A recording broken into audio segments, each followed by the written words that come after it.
Tonight, we're going to watch the sky come apart.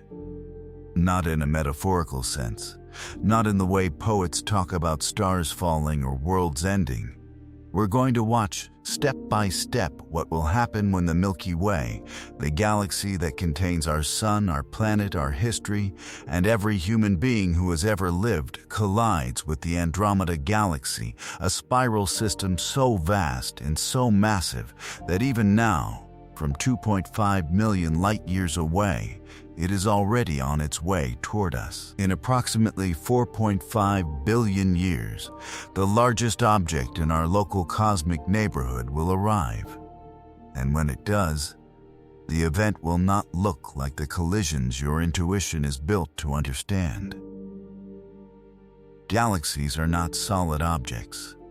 They are not like cars or planets or billiard balls. They are immense, diffuse structures made of stars, gas, dust, dark matter, magnetic fields, radiation, black holes, and gravity stretched across unimaginable distances. When two galaxies collide, they do not slam together in a single flash. They interpenetrate, they distort, they pull at each other. They unravel each other's structure and then rebuild something new from the wreckage. The stars, for the most part, will pass one another like ghosts. But that does not make the event gentle. Because gravity does not need contact to destroy the familiar. It only needs mass, time, and proximity. When Andromeda arrives, the neat spiral shape of both galaxies will begin to fail. Their disks will warp. Their arms will stretch into luminous tidal streams hundreds of thousands of light-years long. Vast clouds of cold gas will crash into other clouds of cold gas and compress into knots that ignite furious waves of star formation. Entire stellar populations will be flung onto new trajectories. Some stars will be thrown inward toward the galactic core. Others will be cast outward into the darkness between galaxies. The central supermassive black holes, each weighing millions of suns, will sink toward one another through the drag of stars and dark matter, until eventually they merge in one of the most violent gravitational events the universe can produce. And somewhere in the middle of all of this, our solar system will still exist. If Earth is gone by then, and it almost certainly will be, transformed or sterilized by the evolving sun long before the collision reaches its climax, the solar system itself may still be orbiting through the changing wreckage. The sun may survive to witness the rearrangement of the galaxy that gave it birth. The night sky, if there is anyone anywhere in our system left to see it, will transform over millions and then billions of years into something no human being has ever seen. A growing external galaxy swelling larger every night, age after age. Spiral arms stretching across the sky. A second river of stars forming above the first. Then a sky broken open by tidal distortions, dust lanes, starbursts, and finally the fading aftermath of a new merged galaxy rising from two old ones. By the end of tonight, you're going to understand what a galaxy really is, why Andromeda and the Milky Way are destined to collide, what the collision will look like from far away and from inside, what happens to stars, gas, planets, and black holes during a galactic merger, what the sky might look like at each major stage of the encounter, and what this event reveals about the universe at its largest scales. And perhaps most unsettlingly, you're going to understand that what feels permanent in the sky is not permanent at all. The constellations you know are temporary. The spiral galaxy you live inside is temporary. Even the architecture of the night itself is temporary. The sky above Earth has always looked ancient. In one sense, it is. In another, it is only passing through one phase of a much longer story. Before we get started, if you love exploring the depths of space as much as we do, take a second to like the video or subscribe. It's a simple action, but it helps this channel reach more curious minds like yours. Now, let's begin. Let's start by correcting the first misconception, because if you imagine galaxies incorrectly, everything else about this collision will feel wrong. A galaxy is not just a collection of visible stars. When you see the classic image of a spiral galaxy, bright nucleus, sweeping arms, glowing disk, your brain naturally focuses on the luminous part, the stars, the dust lanes, the bright knots of nebulae, the parts that shine. But the visible structure is only the surface expression of something much larger and much stranger. A galaxy is a gravitational system. It is a vast, self-organizing structure held together not by solidity, but by motion. Billions or hundreds of billions of stars orbit a common center. Clouds of gas drift through the disk, sometimes remaining diffuse, sometimes collapsing into new stars. Dead stars, neutron stars, white dwarfs, black holes, planetary systems, comets, asteroids, magnetic fields, cosmic rays, and invisible dark matter all coexist inside a single immense gravitational ecosystem. At the center of most large galaxies sits a supermassive black hole. Around everything extends a massive halo of dark matter, outweighing the visible material and shaping the galaxy's motions even though we cannot see it directly. The Milky Way is not a small system. It is a barred spiral galaxy with a disk roughly 100,000 to perhaps 120,000 light-years across, though its outer structure and halo extend much farther. It contains on the order of 100 billion to 400 billion stars, depending on how you count faint stars and outer populations. It is wrapped in a dark matter halo extending hundreds of thousands of light-years into space. Our Sun orbits the galactic center at a distance of about 26,000 light-years, completing one galactic orbit approximately every 225 to 250 million years. Since the dinosaurs died, the Sun has not completed a full revolution around the galaxy even once. Think about that for a moment. Every human civilization, every mountain range in its current form, every mammal, every forest, every language, every city, every war, every work of art, all of it has happened during a tiny fraction of a single orbit of our star around the Milky Way. And Andromeda is even larger. The Andromeda Galaxy, also known as M31, is the largest major galaxy in the local group.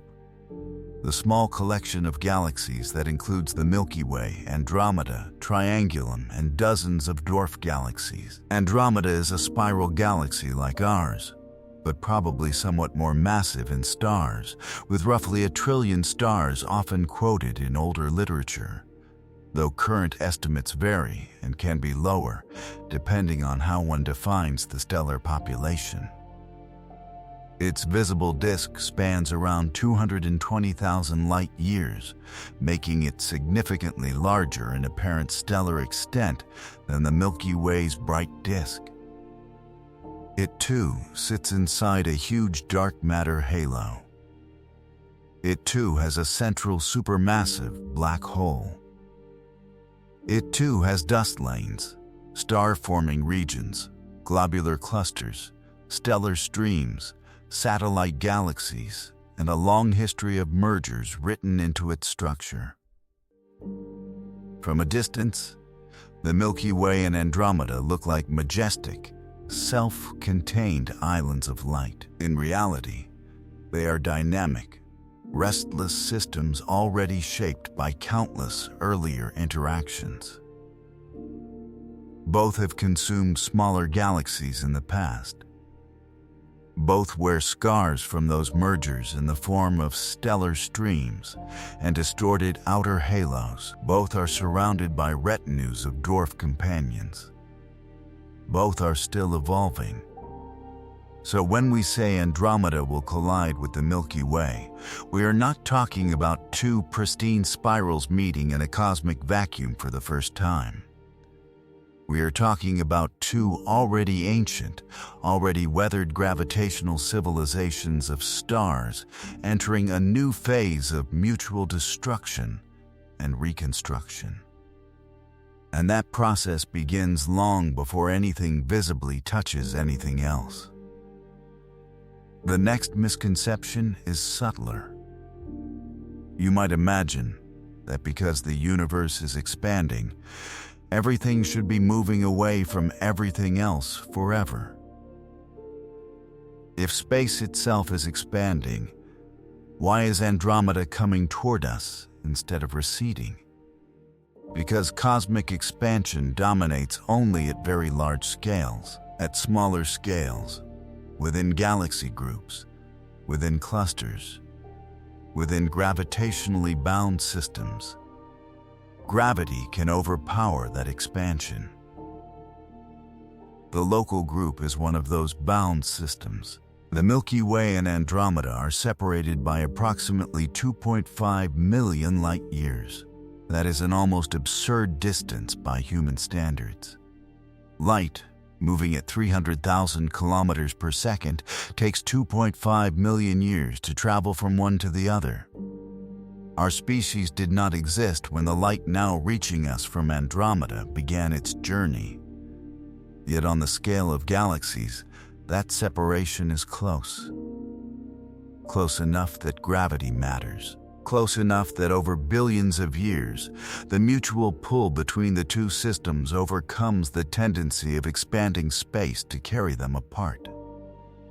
Andromeda is approaching the Milky Way at roughly 110 kilometers per second in radial velocity, though the exact future path depends not only on its inward motion, but also on its sideways, or tangential, velocity. For a long time, astronomers were uncertain whether the sideways component might be large enough to produce a near miss, rather than a direct merger. More refined measurements strongly indicate that a merger is the most likely outcome. The details can shift, the timing can shift, the geometry can shift. But the broad picture remains. Andromeda is coming, not quickly by everyday standards, but inexorably by cosmic ones. If you could somehow freeze the galaxy and speed time up, you would see Andromeda growing, slowly at first, then steadily, then dramatically, from a faint spindle visible in dark skies into one of the dominant structures of the heavens. Over the next hundreds of millions of years, the gravitational relationship between the Milky Way, Andromeda, the Triangulum Galaxy, and their satellites will continue to evolve. Small galaxies will be stripped. Halos will overlap. Dark matter distributions will begin to interact more strongly. The stage will be set long before the visible drama becomes obvious from the ground of any surviving world. This is one of the strangest things about the event. It is already happening in the only sense that matters physically. The future collision is not a surprise that will suddenly begin one day. It is the continuation of motions and forces already in progress. The galaxies are already falling toward one another. We just happen to live so early in the process that the sky still looks stable. Human beings are specialists in short timescales. We think in days, years, maybe centuries. Civilization stretches that to millennia. Geology stretches it to millions. Astronomy forces us into billions. Once you move into that domain, permanence dissolves. Mountain ranges rise and erode. Oceans open and close. Species appear and vanish. Stars are born, age, and die. Galaxies collide, and because this collision unfolds across billions of years, the right way to understand it is not as a single event, but as a sequence of stages. So let's walk through them right now. If you stand under a very dark sky in the northern hemisphere and look toward the constellation Andromeda, you can see the Andromeda Galaxy with the naked eye. It appears as a faint, elongated smudge. Most people who see it for the first time are surprised by how small and dim it looks. Not because it is small. It is enormous, but because it is far away, and because human night vision is not built to appreciate diffuse structures with low surface brightness. That faint smudge is an entire galaxy. Its light represents hundreds of billions of stars blended together into a ghostly patch on the sky. And the photons entering your eye left Andromeda long before modern humans existed. Now imagine waiting. Not for one night. Not for a century. Not for the rise and fall of nations. Wait for tens of millions of years, then hundreds of millions, then a billion. At first, the changes would be invisible within a human lifetime. Constellations would slowly deform as stars in the Milky Way moved on their own independent orbits.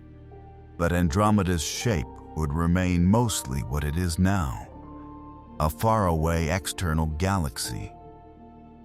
Given enough generations of patient astronomical records, though, its angular size would begin to increase. Its structure would become easier to detect. The central bulge would brighten. The elongated disk would widen across the stars. By around 3.75 billion years from now, Andromeda may dominate a much larger area of the sky than it does today. It would no longer be just a fuzzy patch for dark sky observers. It would become a striking naked eye object, perhaps wide enough to rival or exceed many familiar constellations in apparent length, depending on the exact perspective and stage of approach. Dust lanes might become visible to enhanced or engineered eyes, or plainly visible through even simple instruments. The galactic core would glow like a steady, diffuse lantern suspended in the dark. And this is before the real encounter begins. There is something almost impossible about trying to imagine an external galaxy becoming a major feature of the sky. Our ancestors saw the stars as fixed and the Milky Way as the great constant river overhead. The planets wandered, comets came and went, meteors flashed, but the larger architecture of the sky felt eternal. And approaching Andromeda would violate that intuition on civilizational timescales. It would remind any long-lived observers that galaxies are not scenery. They are moving objects. If some future intelligence is still present in the solar system, human descendants, machine civilizations, something post-biological, or some entirely different inheritor, its astronomy would be utterly transformed by the approach. Andromeda would no longer be a target for telescopes. It would be weather. It would be destiny. It would be the single largest ongoing event in the sky. Then, eventually, the structure of both galaxies would begin visibly to betray the approaching catastrophe. Because long before the disks physically pass through one another, tidal forces begin their work. If you hear that two galaxies are about to collide, your instincts probably ask a simple question: what hits what? The answer is, mostly, nothing hits directly. But everything is affected. This is one of the most counterintuitive truths in astronomy. Stars inside galaxies are separated by enormous distances relative to their sizes.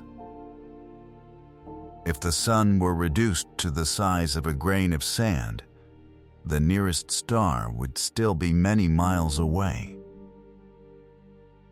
Even in denser regions of galaxies, stars are tiny compared to the volume they occupy. Galaxies look crowded in photographs because the photographs collapse huge depths of space into a flat image. In reality, the stars are scattered through a vast three-dimensional gravitational architecture with immense empty regions between them.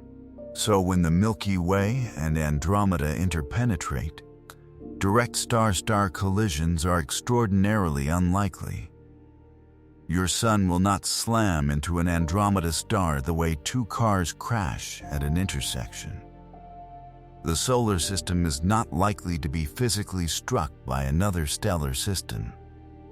Most stars in both galaxies will pass by one another at distances so great that their planets, if they have them, remain gravitationally bound.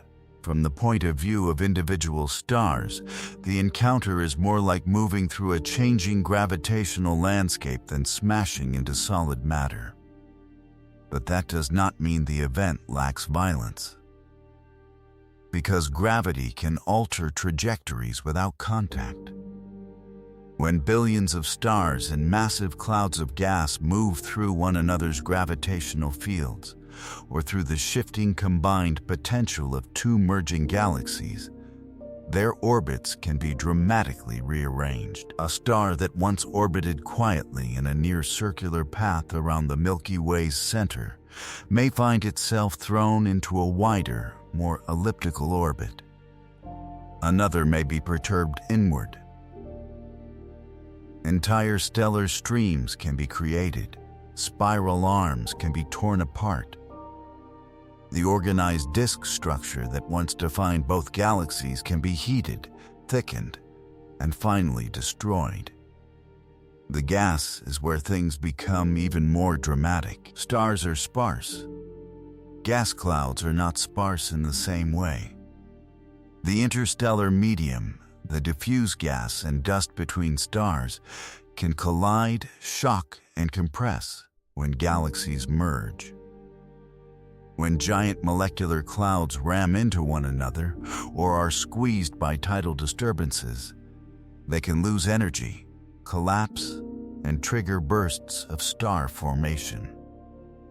New stars may ignite across vast regions. Massive blue stars may form in large numbers, burning bright and dying young.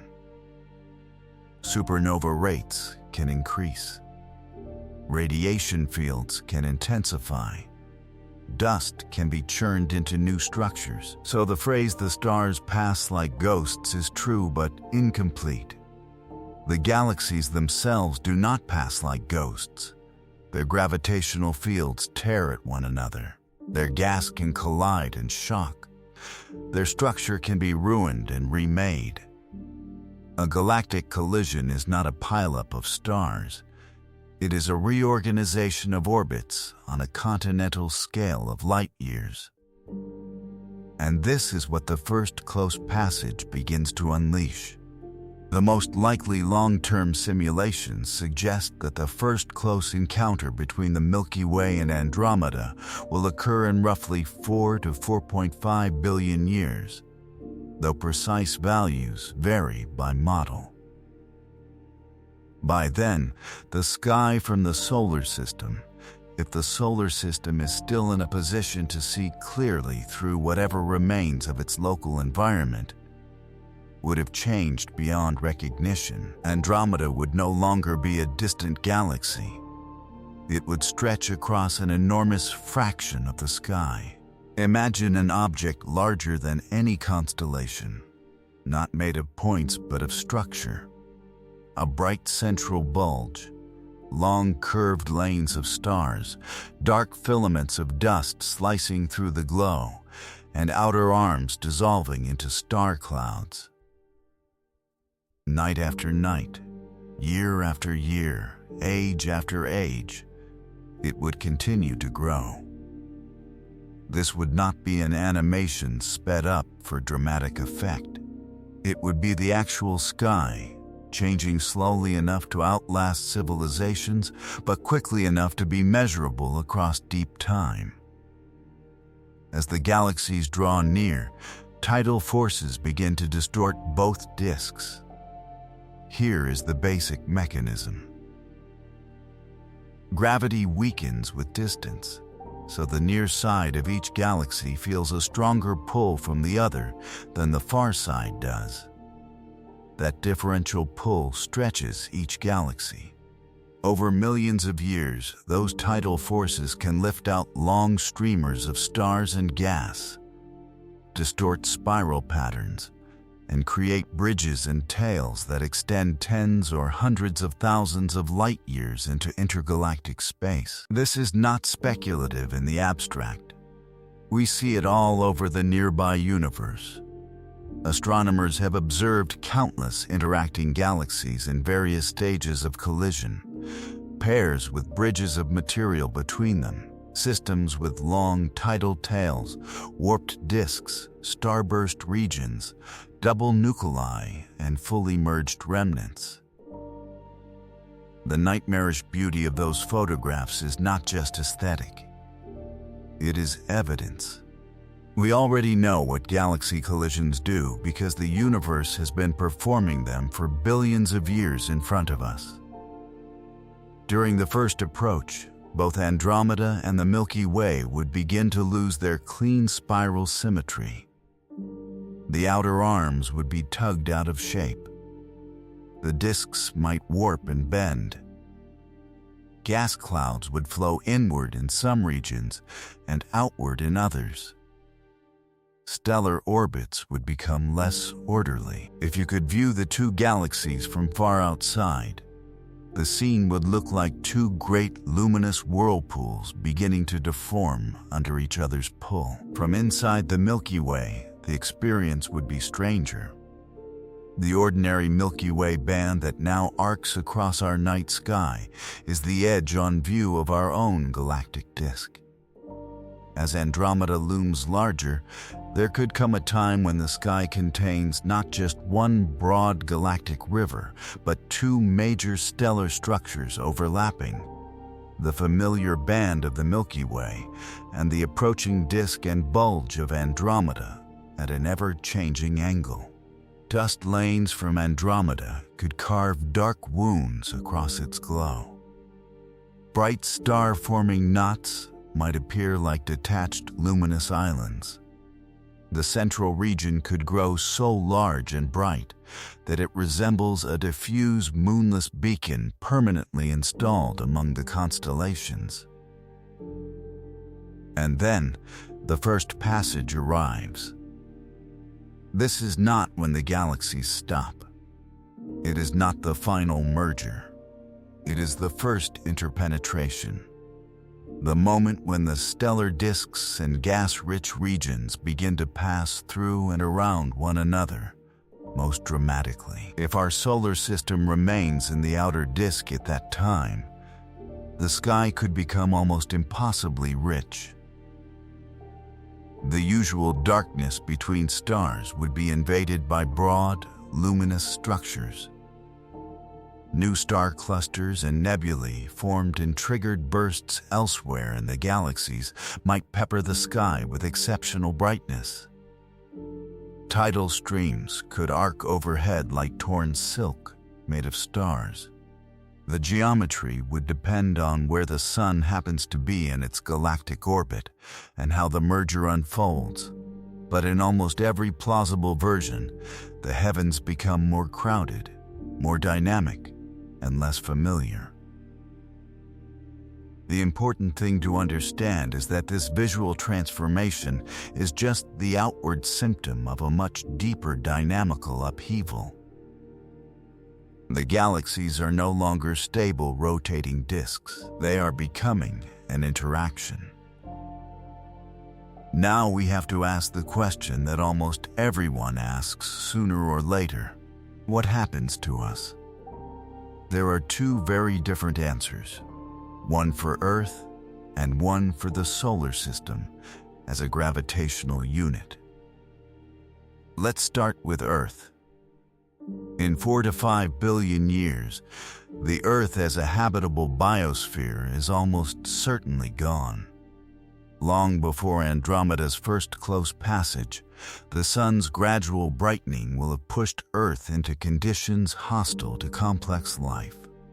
On timescales of roughly 1 to 2 billion years, increasing solar luminosity is expected to trigger severe climatic changes, likely including the loss of the oceans through runaway or moist greenhouse processes. By 4.5 billion years from now, the Sun itself will be nearing the end of its main sequence life. Sometime around 5 to 6 billion years from now, it will expand into a red giant, radically transforming the inner solar system. So if you are imagining oceans, forests, cities, or human beings standing on Earth watching Andromeda fill the sky, that image is almost certainly impossible. Earth will not be the witness, but the solar system may be. The Sun is a long-lived star. It will survive the first phases of the Andromeda encounter, though not forever. Whether planets remain, whether human descendants migrate outward, whether artificial habitats orbit in safer zones, whether machine observers maintain continuity, those are separate questions. The solar system as a gravitational structure could still be present while the galaxy collision unfolds. What then happens to it? The most likely answer is not direct destruction, but orbital relocation. Because direct stellar collisions are so unlikely, the Sun is not expected to hit another star. The planets are not expected to be torn away by close encounters in most scenarios, but the Sun's orbit around the galactic center may change significantly. Simulations suggest that during the merger, the solar system could be displaced farther from the galactic center, thrown into a new orbit in the outer regions of the merged galaxy, or in less likely cases even ejected into a tidal stream or intergalactic space. That last possibility sounds dramatic, and it is, but it must be kept in proportion. Ejected does not mean flung like a bullet by an impact. It means that through cumulative gravitational interactions, the Sun could end up on an orbit that carries it far from the dense central regions of the final remnant, perhaps into a long arc of stars extending into the halo.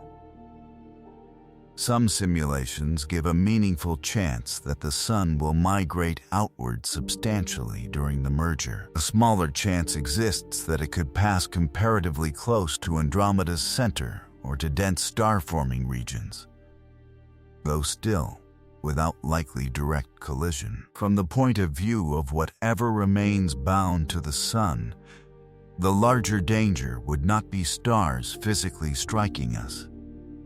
It would be the changing radiation environment if the system passed through denser or more active regions, plus the long-term evolution of the Sun itself. So the solar system's likely fate in the merger is not annihilation, but reassignment. You can think of the Sun as a passenger on a great carousel of stars, Right now, it rides a relatively calm track in the Milky Way's disk. During the collision, the carousel itself is dismantled and rebuilt. The horse does not break apart. The platform changes underneath it. This is one of the most emotionally strange aspects of the whole event. The galaxy will be transformed almost beyond recognition, yet the scale of space is so vast that your particular star can survive the wreckage. A galactic collision is simultaneously more violent and less locally destructive than people expect. And because the solar system may survive, it becomes meaningful to ask not just what physically happens, but what the sky would actually look like during each phase. So let's do that in detail. Picture the sky not from tonight, but from a far future world orbiting the dying sun, or perhaps from an artificial habitat built in the outer solar system after Earth is gone. The stars of the current constellations have long since drifted into unrecognizable patterns.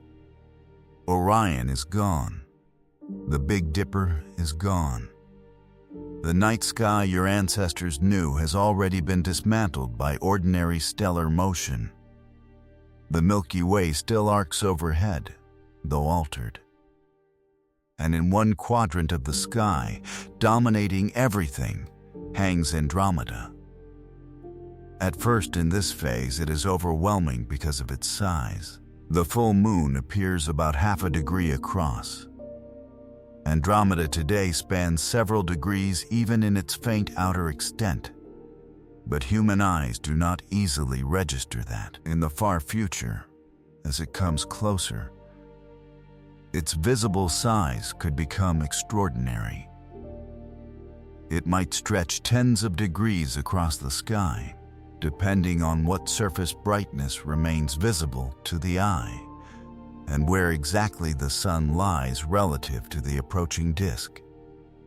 Its central bulge could become one of the brightest, persistent, diffuse objects in the heavens. The disk might appear as a vast luminous ellipse, feathered at the edges, with dark dust lanes crossing it like claw marks.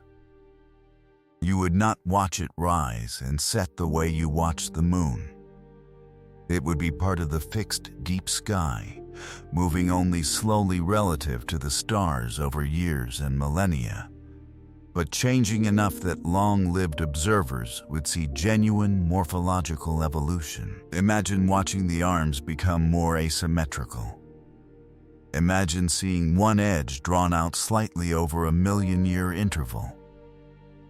Imagine the bright central region becoming more elongated as perspective shifts. Imagine external clusters and tidal debris from Andromeda's own history becoming easier to resolve. Its satellite galaxies would also swell in prominence, perhaps appearing as smaller companion smudges arranged around the main body. And now add the emotional weight of knowing what it is. This is not just a beautiful galaxy. It is the thing that is going to erase the old architecture of your own. At this stage, the Milky Way itself still appears mostly as a broad luminous band across the sky, though interactions in the outer halo and disk may already begin changing its structure. Depending on how much interstellar dust lies along your line of sight and where the sun is in the disk, the Milky Way's central bulge may still dominate one season's skies, while Andromeda dominates another. Future astronomy would become an art of watching two giant systems grow aware of each other in the heavens. Then, the distortions become obvious. One of the most spectacular features of galaxy encounters is the development of tidal tails, long streamers of stars and gas pulled from the disks by gravitational forces. If the geometry is favorable for an internal observer, parts of these tails could appear as broad arcs, detached star rivers, or faint new bands spanning unexpected regions of the sky. The night might gain structures not unlike the Milky Way itself, but thinner, twisted, and asymmetrical. Some may grow brighter over time as perspective changes or as star formation ignites within compressed gas. At this stage, the sky would no longer feel like a static celestial sphere. It would feel like an evolving environment. And that is before the encounter reaches maximum drama. The first close pass is the phase people usually imagine when they hear the word collision. This is the epoch of maximal visual chaos. From far outside, the two spiral galaxies swing past one another, overlapping in projection, pulling out long tidal features, disturbing one another's disks, and driving streams of gas inward. Their spiral arms are bent and stretched. Bridges of material may connect them. Dense gas clouds collide and compress. New stars ignite in sweeping starburst regions. From inside the system, the view could be almost beyond language. Andromeda's disk might span an enormous fraction of the sky, perhaps so large that no single glance captures it. Its core could blaze as a huge diffuse concentration of light. Dust lanes, once delicate telescope features, might become naked-eye structures if they reach sufficient contrast. Great fields of bright young stars could appear as bluish knots embedded in the broader glow. Nebular complexes created by merger-triggered star formation might produce extended luminous regions, unlike anything in the present-day night sky. Meanwhile, the Milky Way's own familiar structure would be breaking. The current galactic band that we see is the product of our position within a relatively thin stellar disk. As that disk becomes warped, heated, and mixed, the old clean river of light may broaden, fracture, or be supplemented by other concentrations and streams. The galactic center region could change in brightness and distribution.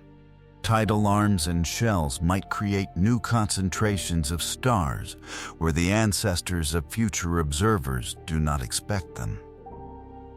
The distinction between our galaxy and the other galaxy would gradually lose meaning from the sky's point of view. You might see two central bulges at different stages, or one dominating and the other offset, depending on the phase. You might see long arcs of stars crossing each other at odd angles. You might see regions where dark dust cuts across glowing stellar backgrounds in grotesque, continent-like silhouettes. The sky could become a layered, overlapping topography of galactic anatomy. And then there are the stars being born.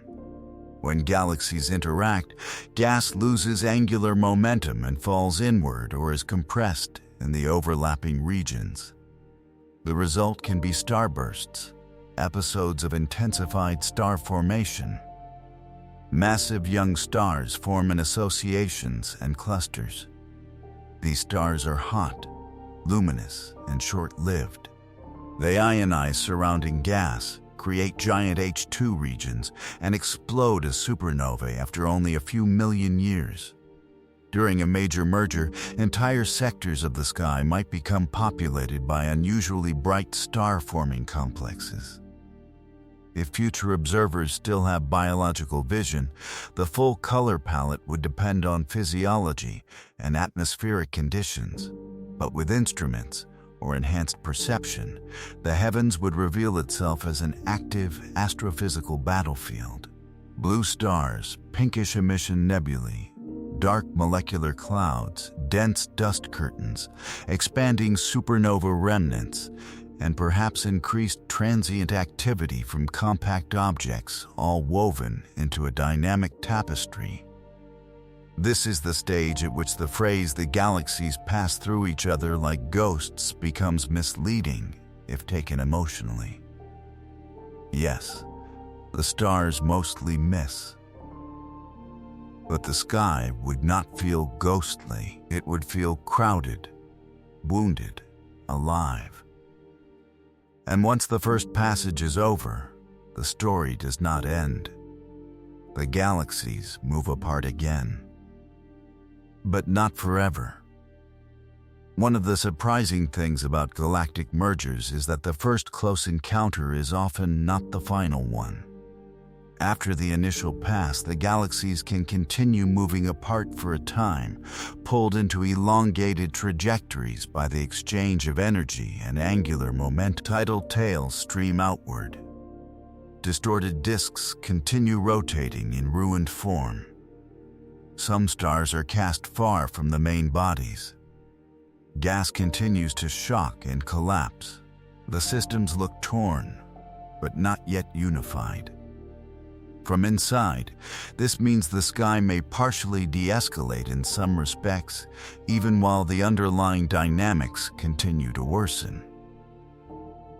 Andromeda's brightest structures may recede somewhat in angular size after the first close passage, depending on the path. The overlap between the galaxy's visible components may lessen temporarily. Some of the most dramatic concentration effects may shift to other regions of the sky. Tidal arcs and debris streams may become more prominent as distinct features. The galaxies, having wounded each other, separate enough to display the damage. This intermediate phase could last hundreds of millions to more than 1 billion years. That timescale matters. If a civilization or its descendants still existed through such epochs, the collision would not be experienced as one generation's catastrophe. It would be geology of the heavens, deep time astronomy. Entire cultures could rise in the aftermath of first passage, believing the sky's present wreckage to be normal, only for later ages to discover that a second, more final convergence is still coming. Physically, what is happening during this separation is a gradual loss of orbital energy through a process called dynamical friction. This phrase sounds technical and abstract, so let's make it intuitive. When a massive object, such as an entire galaxy or one of its dense cores, moves through a background of stars and dark matter, it gravitationally perturbs that background. Those perturbations create an overdense wake behind the moving mass. The wake then gravitationally tugs backward on the object, draining its orbital energy and momentum. The result is not friction in the ordinary rubbing sense, but it has the same net effect. The orbit decays. This is why Andromeda and the Milky Way do not simply swing by once and continue onward forever. Their mutual gravitational interaction, plus the response of all the matter around them, causes them to lose enough orbital energy that they are drawn back together. Each pass leaves them more deformed, more mixed, and less capable of returning to their original structure. By the time they come together again, they are no longer two elegant spiral disks meeting as equals.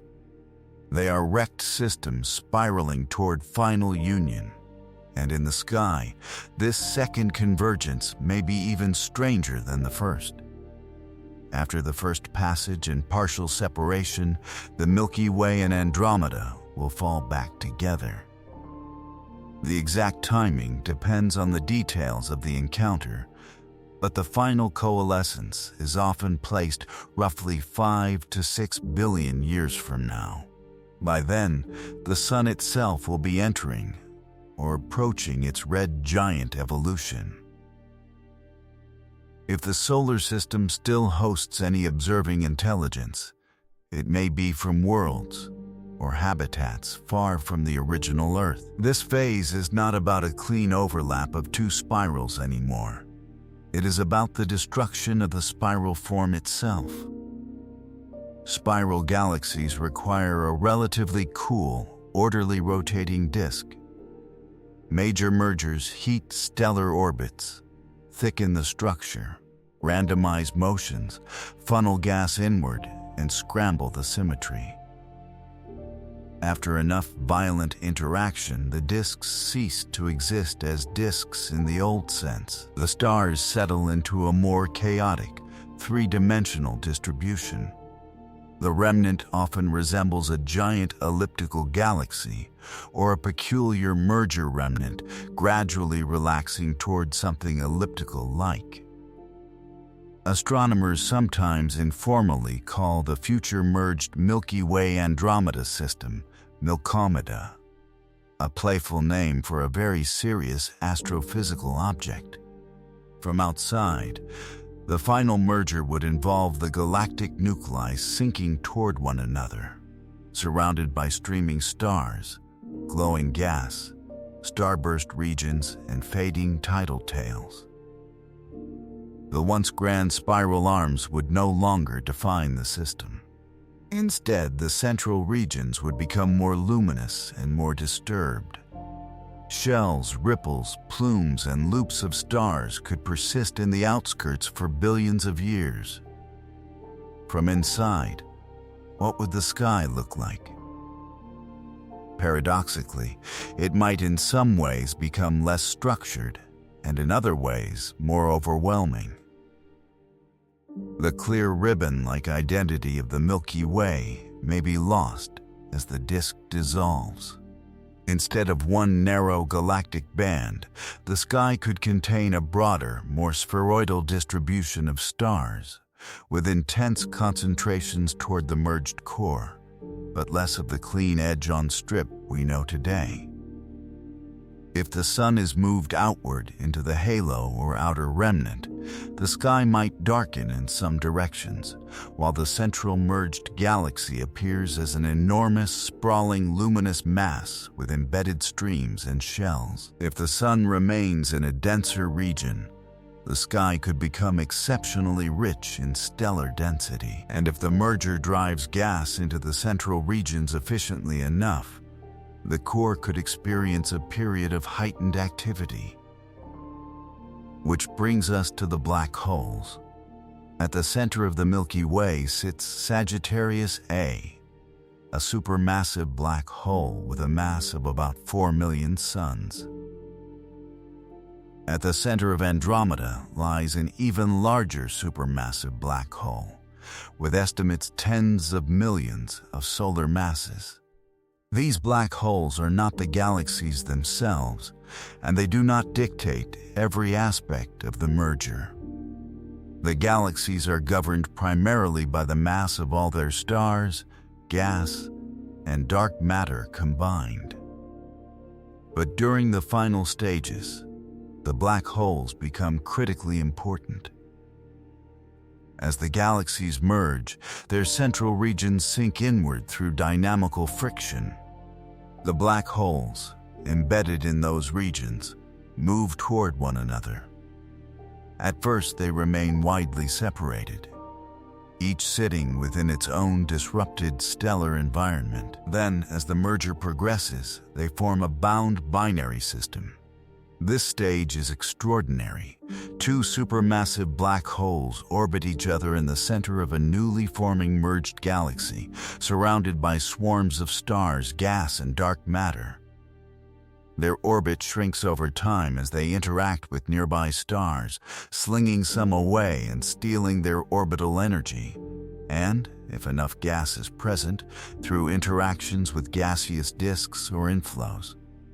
Eventually, when they become sufficiently close, the emission of gravitational waves takes over, and the inspiral accelerates toward final merger.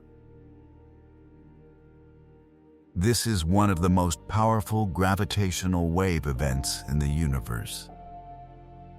No human ear would hear it. No eye would see the waves themselves, but space-time would ripple. Energy equivalent to vast masses could be radiated away in gravitational form during the final coalescence. Future gravitational wave observatories built by advanced civilizations, if any exist to build them, would measure the event as one of the great symphonies of general relativity. Could the black holes become quasars or active galactic nuclei during the merger? Possibly, depending on the available gas supply. Major mergers can drive gas toward galactic centers, feeding black holes and igniting luminous active phases. If enough material falls in, the central region could outshine huge portions of the galaxy, producing jets, radiation, and violent accretion phenomena.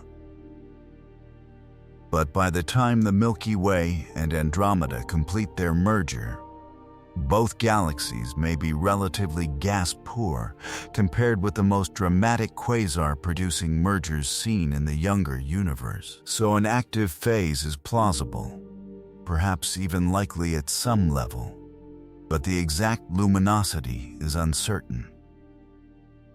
Even without a blinding quasar, the merger of the central black holes would reshape the core. Binary black holes can scour out central stellar populations, ejecting stars from the innermost regions. In some cases, the final merged black hole may even receive a recoil kick from asymmetrical gravitational wave emission.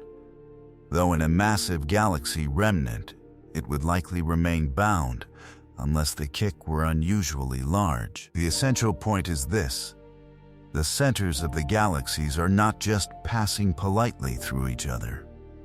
They are conducting one of the most extreme dances matter can perform before disappearing behind event horizons.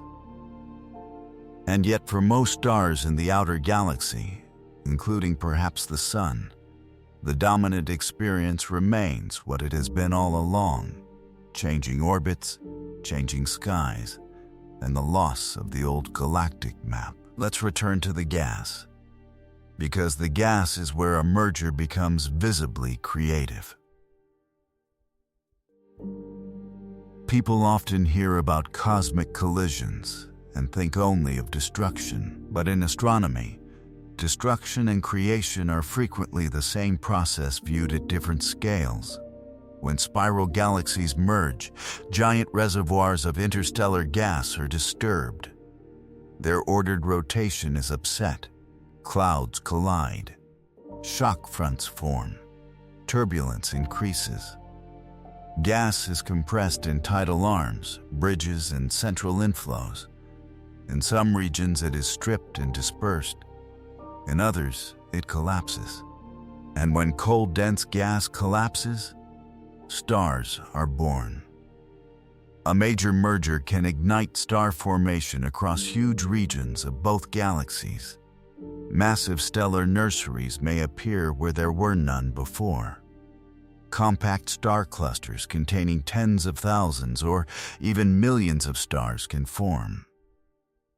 Entire knots of the merged galaxy may blaze with populations of hot, blue, short-lived stars. These stars flood their surroundings with ultraviolet radiation, carve cavities in the gas, and then die in supernova explosions after only a few million years. That means a merger can produce a sky paradoxically richer in youth at the same moment that it destroys old structure. Think about the emotional contradiction. The orderly spiral home galaxy is dying, but the wreckage is full of newborn stars. This is one of the reasons galaxy collisions are so beautiful in telescope images. They create contrast. Dark dust against bright starburst regions, long ancient tidal tails surrounding fierce young clusters. Redder old stellar populations mixed with brilliant blue star-forming patches. From a surviving observational platform within the system, some sectors of the sky might become exceptional laboratories of stellar evolution. New bright associations would form. Supernovae might become more common in some epochs and regions. Ionized gas clouds could glow across enormous distances. The heavens would display not only distortion but fertility. But there is a limit to this creativity. Mergers do not produce unlimited star formation forever. They consume and disperse gas. They can trigger a final flourish and then leave behind a more exhausted remnant. Over time, as the available cold gas is used up, heated, expelled, or stabilized against collapse, star formation declines. The future merged galaxy may become more passive, more dominated by older, redder stars, more like the giant elliptical systems we see in the mature universe. So the collision contains its own ending from the start. The starburst is not the rebirth of infinite new possibility. It is one more bright phase in a finite astrophysical life cycle. Now let's address the scenario people worry about most vividly. Could the sun collide with another star? Could planets be stripped away? Could the solar system be directly destroyed by a passing stellar encounter? In principle, yes. In practice, the odds are very low. The average separation between stars in the galactic disk is so large that even during a merger, direct star-star collisions remain extremely rare. The stars are tiny targets in a vast volume.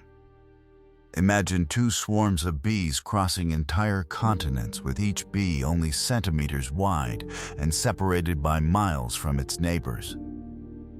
The swarms can overlap without individual bees hitting. Galaxies are like that, only more so. However, direct collision is not the only way a star system can be disturbed.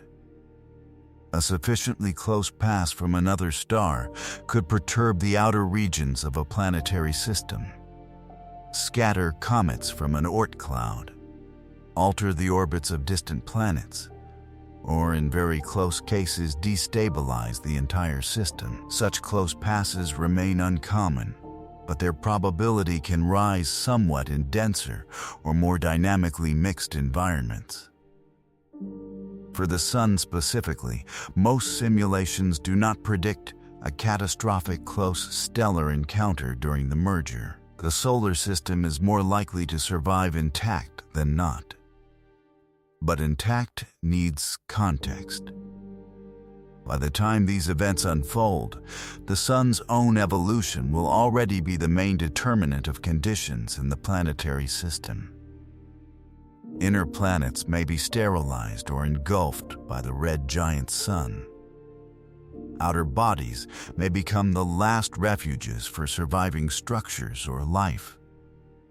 So the merger is not the most immediate danger to Earth-like habitability. The Sun is. This is another important perspective shift.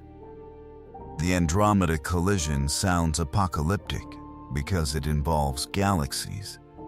Yet for our local future, stellar evolution is more intimate and more lethal. The galaxy can rearrange around us while still leaving the solar system largely bound. The Sun, meanwhile, changes the habitability of our world from within. On larger scales, some stars will indeed experience dramatic changes during the merger. A few may be ejected at high speed. Others may plunge into denser environments. Binary systems may be perturbed. Gas-rich young regions may produce unusual compact objects. Tidal disruption events could occur if stars wander too close to central black holes.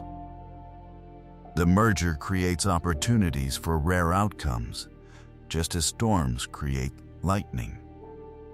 But rarity remains rarity. So if you are imagining the night sky during the collision, imagine not stars exploding because they hit each other, but a vast shifting cathedral of gravitational consequences. That is where the true drama lies.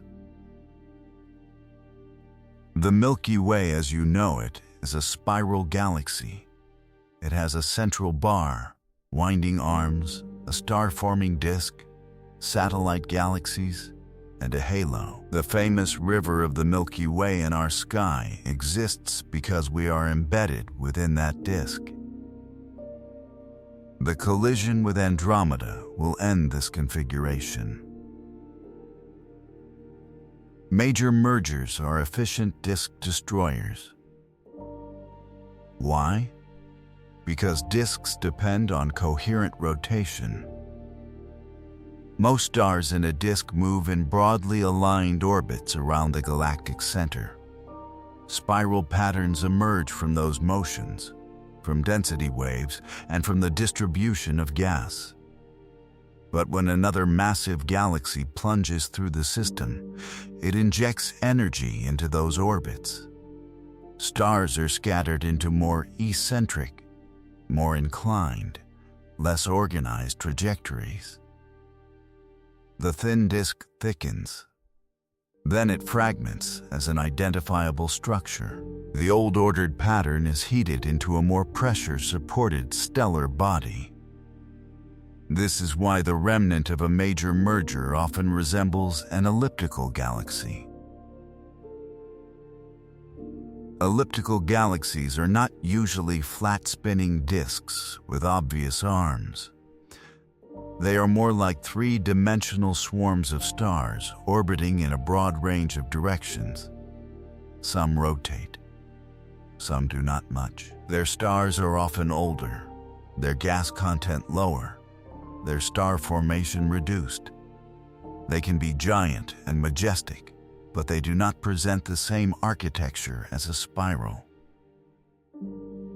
The Milky Way and Andromeda are therefore not merely going to overlap. They are going to cease being the kinds of galaxies they currently are.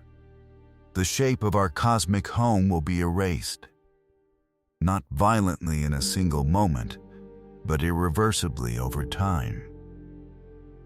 This is worth lingering on because it reveals something profound about galaxies themselves. We often talk about galaxy types: spiral, elliptical, irregular, as if these were categories like species. But in many cases, they are phases in evolutionary histories. A spiral can become something else through merger. An elliptical can grow by cannibalizing others. Structure in the universe is not fixed. It matures. The future merged galaxy may retain traces of its ancestry for a long time: shells, streams, a surviving tidal tail, gradients in stellar populations, multiple star cluster systems, relics of former disks in outer regions. But to an observer far in the future, the Milky Way and Andromeda as separate spirals may be inferable only through fossils in the stellar distribution. The river in our sky will become an archaeological memory. So far, we've talked mostly about stars and gas, because those are what we can most easily picture. But much of the mass governing this encounter is dark matter. Dark matter does not shine. It does not absorb or emit light in the ordinary way. We infer its presence from gravity, from galaxy rotation curves, gravitational lensing, large-scale structure, and the motions of galaxies in groups and clusters. The Milky Way and Andromeda each sit inside enormous dark matter halos that extend far beyond their visible disks. In some sense, the collision begins in the dark matter first. Long before the bright stellar disks interpenetrate, the halos overlap and gravitationally interact. The halos are diffuse and enormous. shaping the trajectory of the galaxies and the eventual merger dynamics. They are central to why the galaxies are bound, how quickly they lose orbital energy, and what the final remnant looks like. If you could see only dark matter, the event would still be dramatic. Vast clouds of invisible mass flowing through one another, reshaping the gravitational potential in which all visible matter moves. This is deeply strange. The visible beauty of the merger, star streams, tidal tails, glowing nebulae, is being choreographed in large part by something we cannot directly see. The luminous galaxies are like leaves tracing the currents of a dark ocean. And because dark matter dominates the halos, its distribution affects whether the merger is quick or prolonged, how the remnant relaxes, and how stars are scattered. Even the fate of the solar system's orbit is, in part, a story about dark matter sculpting the gravitational environment around it. This means the Andromeda collision is not just a spectacular future event. It is a laboratory for understanding the invisible majority of galactic mass. In a sense, the collision is a conversation between things that shine and things that don't. We will see only the bright part. Gravity will feel both. Let's step outside the system for a moment, because sometimes internal views are too overwhelming to understand clearly. If an observer were located far away, perhaps in another galaxy of the local group, or in some hypothetical platform hundreds of thousands of light years off to the side, the collision would unfold as one of the classic great galactic mergers. At first, two large spirals approach. Their outer halos overlap invisibly. Their visible disks remain mostly intact, though subtle distortions begin. Tidal interactions pull out faint streams. Spiral arms become asymmetrical. Bridges of stars and gas emerge. Then the first close pass occurs. The galaxies overlap in a luminous, tangled display, with elongated tails thrown outward like streamers from a pair of torn banners. Afterward they separate, trailing debris. Their original symmetry is gone. The disks are twisted and broken. Star formation flares in knots and lanes. Then they arc back together for another encounter. Their nuclei sink inward. The central regions brighten. The outer tails continue to stretch into the dark. Eventually, the two systems settle into a single disturbed remnant, rich in shells, loops, and merged stellar populations. Over longer timescales, the remnant relaxes into a more spheroidal galaxy surrounded by fossil evidence of the interaction. This kind of sequence is not theoretical artwork. It is consistent with what we observe in real interacting systems across the universe. If you've ever seen the antennae galaxies with their great tidal tails, or the mice galaxies with their elongated streams, or bizarre merger remnants with double nuclei and chaotic dust lanes, you have already seen analogs of our future. Not identical, because every merger has its own geometry and mass ratio, but similar in principle. That is one of the most sobering truths in astronomy. Somewhere in the universe tonight, this future is happening now. There are civilizations, if civilizations are common, looking up from worlds and galaxies already inside this process. There are stars being born, stars being flung away, black holes spiraling together, disks being destroyed, and skies being transformed all over the cosmos. We are not anticipating a unique event. We are recognizing our place in a universal pattern. And because it is universal, it can teach us something about time itself. Human beings instinctively think of collisions as sudden. Cars collide in a second. Asteroids strike in minutes. Mountains rise slowly, but earthquakes break abruptly. So when we hear Andromeda will collide with the Milky Way, we tend to imagine a date on a calendar followed by an event. That is not what this is. The full merger takes billions of years. The approach alone spans vast ages. The first clear tidal distortions build over tens to hundreds of millions of years. The first passage itself, in the sense of the major overlap phase, unfolds across millions of years. The separation and return can consume hundreds of millions more. The final coalescence and relaxation continue beyond that. Even after the galaxies have technically merged, their tidal tails, shells, and disturbed structures can remain visible for billions of years. This means there is no single moment when the Andromeda collision happens. There are many moments. There is the first era when Andromeda is visibly larger in the sky than ancient astronomers ever knew. There is the era when its distortions become unmistakable. There is first passage. There is the long aftermath. There is second approach. There is nuclear coalescence. There is black hole merger. There is the final settling of the remnant. There is the epoch when only fossils remain. The word collision compresses all of this into one mental flash. Reality stretches it into a saga longer than the age of multicellular life on Earth. And this scale has a psychological effect.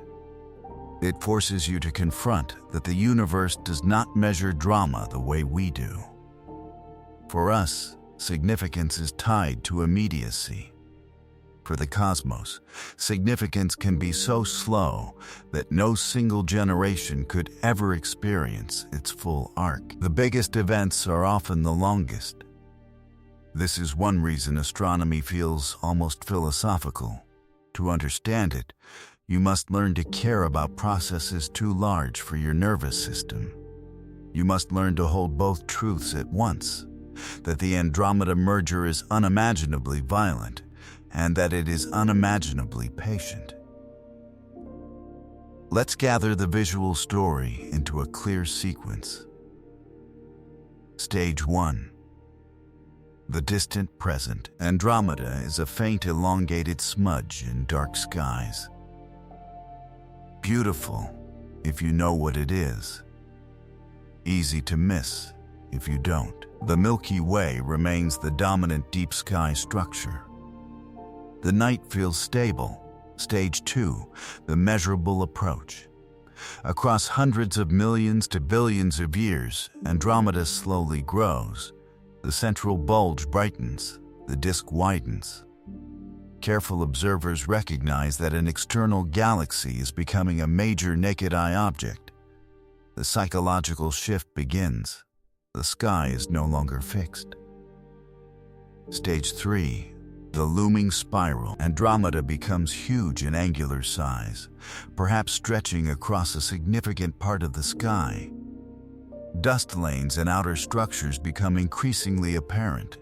Its satellite galaxies may be visible as companions. The Milky Way still shines as our own galactic band, but now it shares the heavens with another giant. Stage 4. First tidal distortion. The symmetry breaks. One side elongates. Faint arcs and streams appear. The edges look frayed. The Milky Way's own structure may begin to show unusual warping and asymmetry. The sky acquires subtle but growing signs of violence. Stage 5. First passage. This is the great upheaval. Vast overlapping galactic structures dominate the heavens. Bright cores, dust lanes, stellar streams, and star-forming regions transform the sky into something crowded and dynamic. Two great galaxies pass through one another. The old map of the heavens is ruined. Stage 6. Post-pass separation. The sky partially reorganizes. Some structures recede, others become clearer. Tidal tails and debris arcs may become the most distinctive features. The sense is not of restoration, but of aftermath. The wounds are visible. Stage 7. Second convergence and merger. The distinction between Milky Way and Andromeda dissolves. The spiral identities fail. The central regions become dominant. New starbursts may appear. The sky may lose the clean galactic band and gain a broader, more chaotic or spheroidal stellar distribution. Stage 8. Merged remnant. A new galaxy exists. Shells, loops, and streams linger in the outskirts. The sky depends strongly on where the sun or its descendants are located, but the old Milky Way is gone. In its place is a transformed stellar environment with a new center, new dynamics, and a new future. Stage 9. Long fading maturity. Star formation declines. The merger relic settles.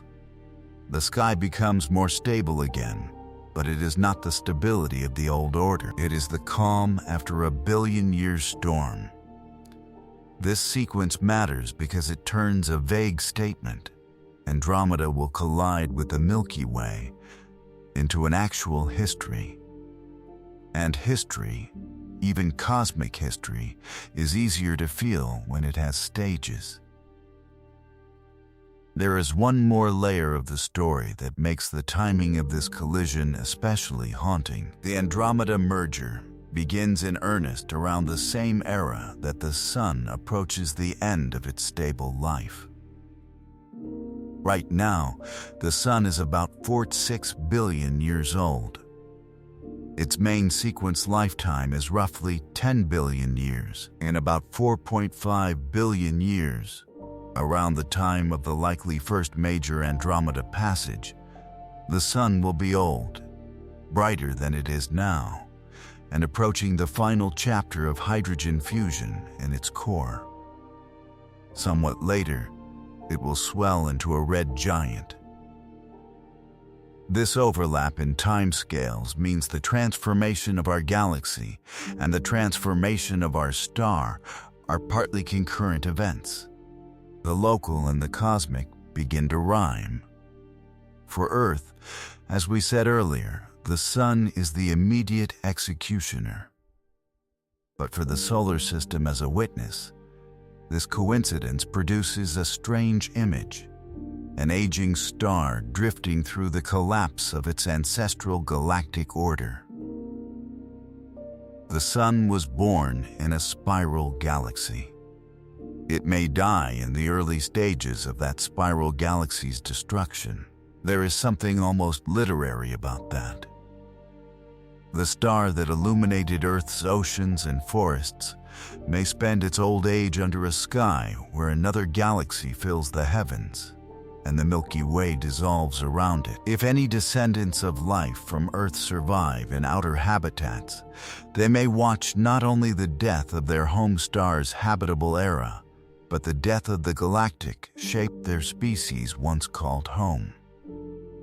And then the Sun itself will shed its outer layers, leaving behind a white dwarf while the merged galaxy continues evolving for trillions of years after. The Sun is not central to the merger. The merger barely notices the Sun. But for us, the overlap of these timescales makes the story personal. Not because it threatens us tomorrow, because it reminds us that no scale of structure is immune to change. Planets change, stars change, galaxies change. At this point, it's important to be precise about certainty. We know Andromeda is approaching. We know the Milky Way and Andromeda are gravitationally bound. We know galaxy mergers happen throughout the universe. We know the physics of gravity, orbital dynamics, gas compression, star formation, and black hole in spiral well enough to simulate broad outcomes. We know that a merger between these two galaxies is the most likely future. What we do not know with exact precision is the detailed choreography. We do not know the exact path the sun will take through the encounter. We do not know the exact geometry from which a future observer in the solar system would see each phase. We do not know precisely how much gas will still remain available to fuel starbursts or active galactic nuclei by the time of final merger. We do not know exactly when each pass will occur down to fine timescales, because small uncertainties in present conditions compound across billions of years. So any visual description of the future sky is necessarily a scientifically informed reconstruction rather than a prophecy frame by frame.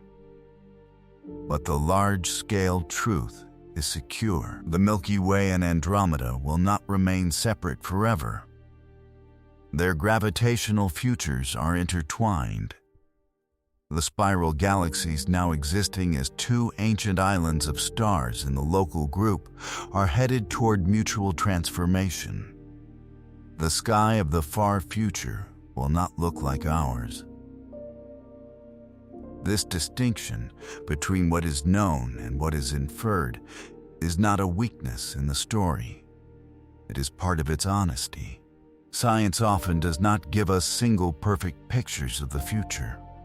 It gives us a constrained family of possibilities governed by physical law. The details can vary. The structure of the answer remains, and that structure is astonishing enough. Now let's come back to where we started. Tonight, if you go outside under a dark sky and look for Andromeda, you will see a small pale blur. If you know where to find it, and if the sky is clear enough, it can fit easily into your field of view. You might be tempted to dismiss it as distant, abstract, almost irrelevant to your life. But that blur is motion. It is future. It is a whole galaxy on a collision course with yours. The night sky feels ancient because the human body evolved to treat it as background. The stars guide navigation, mark seasons, inspire myths. They seem fixed because our lives are short. Astronomy exists partly to break that illusion gently and then completely. The stars move. The constellations dissolve. The galaxy rotates. Satellite galaxies are consumed. Black holes merge. Spirals become ellipticals. What seems like architecture is process. What seems like permanence is phase. Andromeda is one of the most powerful symbols of that truth because you can see it with your own eyes. You are not looking at a concept in a textbook. You are looking at another galaxy and at a future event already underway. No human being will live to see its climax. No civilization as we know civilization will span the full arc of the merger. But knowledge collapses time. We can understand what is coming even if we cannot witness it personally. In that sense, astronomy gives us a strange kind of extended perception. It lets us see futures too slow for flesh. And maybe that is part of why this story feels unsettling. Because it strips away the comfort of the fixed sky. It tells you that the Milky Way is not a timeless home, but a temporary arrangement. That even the grandest structures you know are passing through a shape. That your galaxy is not the stage on which history happens. It is itself part of the drama. So what happens when two galaxies crash? Not impact in the ordinary sense, not stars shattering like glass. not a single day of cosmic apocalypse. What happens is slower, larger, and in many ways more beautiful than that. Two gravitational empires of stars fall toward one another across millions of light years. Their invisible dark matter halos mingle first. Their visible disks swell in each other's skies. Tidal forces begin to pull out streams of stars and gas. Their spirals deform. Their gas clouds collide and compress, igniting starbirth in brilliant waves. Their stars, mostly missing direct contact, are nevertheless thrown onto new orbits by the changing gravitational landscape. Their central black holes sink toward one another through the wreckage of their old galactic cores. The galaxies pass, separate, return, and finally merge. Their spiral identities are lost.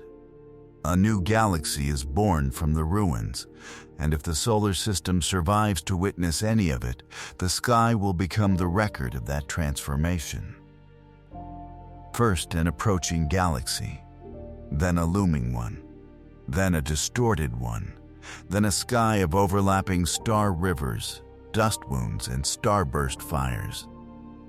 Then the long aftermath. Then the final loss of the Milky Way as a recognizable thing. That is the honest answer. The collision is real. The danger is not what people usually imagine. The stars mostly pass unharmed. The galaxies do not. Gravity remakes the whole system without needing direct blows. The sky of the far future will be one of the most extraordinary sights any intelligence could ever witness.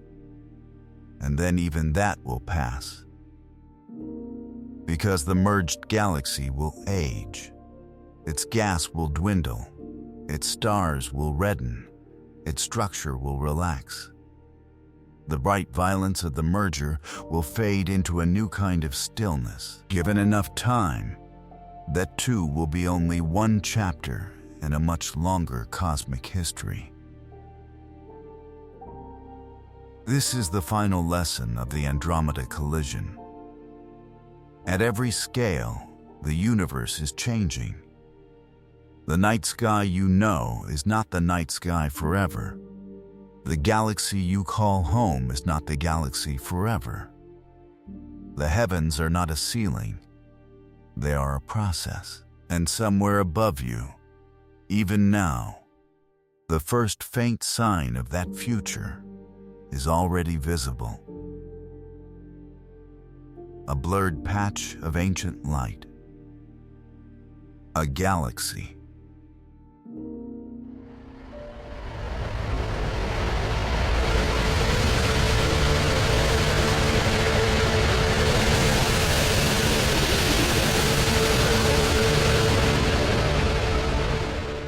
Coming closer.